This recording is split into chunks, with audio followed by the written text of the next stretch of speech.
ফারুক হাসান, আমরা যেহেতু বিষয় আজকে রাজনীতির উত্তাপ, আমরা সরকারের বিরোধী দলের জায়গাগুলো একটুখানি তো আলোচনা করলাম।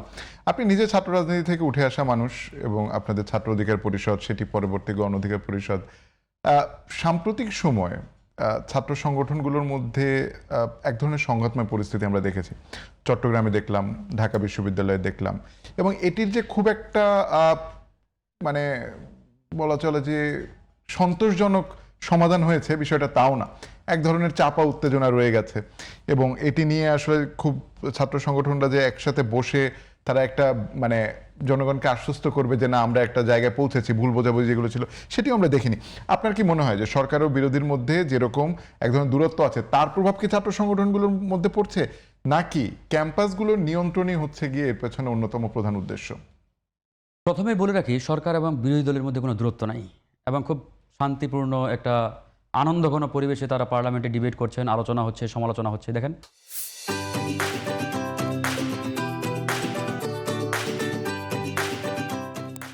পার্লামেন্টে কোনো কেউ কাউকে কটাক্ষ করছে না, কেউ কাউকে ধাক্কা দিয়ে বেরো করে দিচ্ছে না। ওখানে আপনার নিয়মতান্ত্রিক পন্থায় তারা কিন্তু ডিবেট করছেন, আলোচনা করছেন নিয়মতান্ত্রিক পন্থায়। না, আমি দূরত্ব বলছি যে মাঠে না, না, এক ধরনের আসবো। কর্মসূচি চলছে। হ্যাঁ, রাজনীতির মাঠে রাজনীতি থাকবে। যারা বিরোধী দল, ওদের কাজটা কি বিরোধিতা করা সরকারের, জি। কারণ ও তো বিরোধী দল, ও তো সরকারি দল না। আর সরকারের দলের কাজ হচ্ছে সরকারের ভালো কাজগুলো জনগণের কাছে পৌঁছানো, তাদের কমিটমেন্ট বাস্তবায়ন করা, এটা সরকারের কাজ। আর বিরোধী দলের কাজ তাদের এই কমিটমেন্টের মধ্যে ভুলগুলো খুঁজে বের করা, রাজনীতির মাঠের বাস্তবতা। এবার আসেন আমাদের ছাত্র রাজনীতি। এই যে ছাত্র রাজনীতির যে 54 বছরের ইতিহাস, 90-এর আগে এবং পরে দুটা ফেজে আমরা যদি ভাগ করি, তাহলে বিফোর 90, 90-এর পূর্বে রাজনৈতিক ছাত্র রাজনীতির যে ইতিহাস, এটা সত্যিকার অর্থে আমাদের একটা সোনালী যুগ ছিল। গৌরবোজ্জ্বল ইতিহাস কিন্তু আমাদের আছে ছাত্র রাজনীতির। আজকের যারা জাতীয় নেতা, সেটা যে কোনো রাজনৈতিক দলের দিকে আপনি তাকান না কেন, এরা প্রত্যেকেই ওই ছাত্র রাজনীতির মধ্য দিয়ে উঠে আসছে, প্রত্যেকেই রাজপথ থেকে উঠে আসছে। কিন্তু 90-এর পরে আমরা এই গৌরবোজ্জ্বল যে আমাদের রাজনৈতিক ইতিহাস, এই ধারাটাকে নষ্ট করে দিয়েছি। 90-এর পরে রাজনীতিটাকে কি করলাম আমরা, আমাদের ক্ষমতায় যাওয়ার হাতিয়ার বানালাম।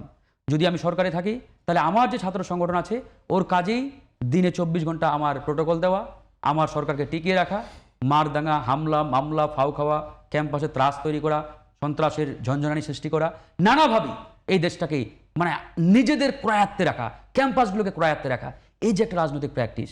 আর যদি আমি বিরোধী দলে থাকি, তাহলে আমার ছাত্র সংগঠনের মানে ডেইলি কাজই হচ্ছে আমার পিছনে মিটিং মিছিল করে ওই সরকারি দলকে পতন ঘটিয়ে আমাদেরকে ক্ষমতায় নিয়ে যাওয়া।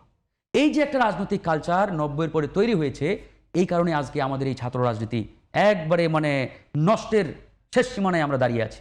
এই জন্য কিন্তু আজকে ক্যাম্পাসগুলোতে আওয়াজ উঠছে যে ছাত্র রাজনীতি নিষিদ্ধ চাই।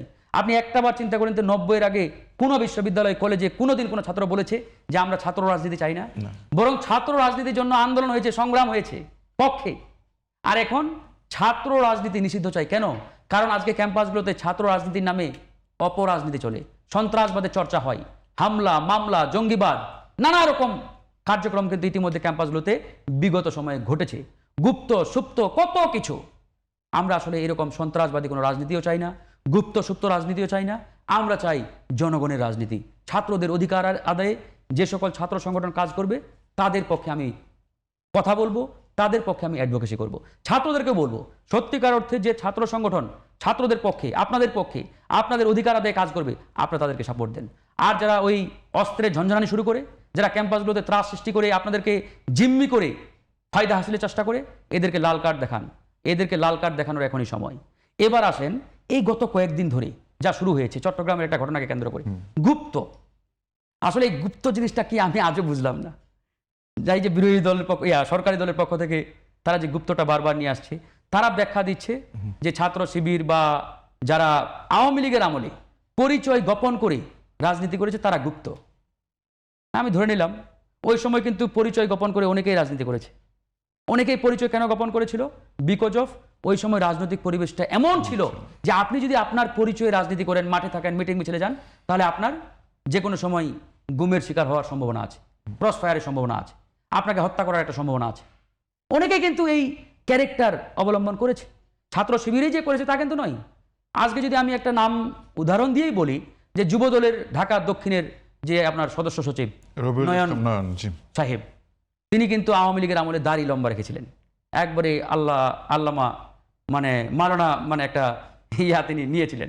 তো যাই হোক, তিনি কিন্তু ব্যাখ্যাও দিয়েছেন যে ওই সময় আমাকে এমনভাবে তারা খুঁজেছে, হন্য হয়ে আমাকে পাইলেই ক্রস ফায়ার দিত। তো আমি বাধ্য হয়ে আমার নিজের জীবনকে সেভ করার জন্য আমি আমার এই রূপ পরিবর্তন করেছি। তার মানে তিনি কৌশল অবলম্বন করেছেন, এটাকে কিন্তু আমি নেতিবাচকভাবে দেখি না। বিকজ অফ আগে জীবন বাঁচাতে হবে, রক্ষা করতে হবে ভাই, আন্দোলন সংগ্রাম করতে হবে। তো একই সাথে কেউ যদি এরকম রাজনৈতিক কৌশলের আশ্রয় নেই, রাজনৈতিক কৌশলের আশ্রয় নেওয়া অপরাধ না। এখন আসেন, হ্যাঁ, কেউ যদি ছদ্মবেশ ধারণ করে কোনো ফৌজদারি অপরাধ করে থাকে, ক্রিমিনাল অফেন্স করে, অবশ্যই তার বিচার হতে হবে। এখন এই যে আপনি গুপ্ত বলছেন, ফর এক্সাম্পল আপনি অমুককে গুপ্ত বললেন, আচ্ছা বাংলাদেশের সংবিধান, বাংলাদেশের যে এক্সিস্টিং লগুলো আছে, কোনো আইনে কি লেখা রয়েছে যে গুপ্ত রাজনীতি করলে, ছদ্মবেশী রাজনীতি করলে সে অপরাধী?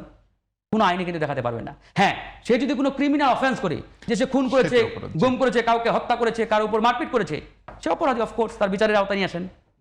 কিন্তু আপনি বাই ল, আইন অনুযায়ী তাকে আপনি কোনোভাবেই আপনি ক্রিমিনাল বানাতে পারবেন না, যেটা এখন চর্চা শুরু হয়েছে। জি। তো এটা এখান থেকে ফিরে আসতে হবে। 38 সেকেন্ড শেষ করি। এই যে ছাত্র দল এবং ছাত্র শিবির, দেখেন দুটো বড় ছাত্র সংগঠন, এরা কিন্তু গণঅভ্যুত্থানের পক্ষের শক্তি এবং ফ্রন্ট লাইনে ছিল।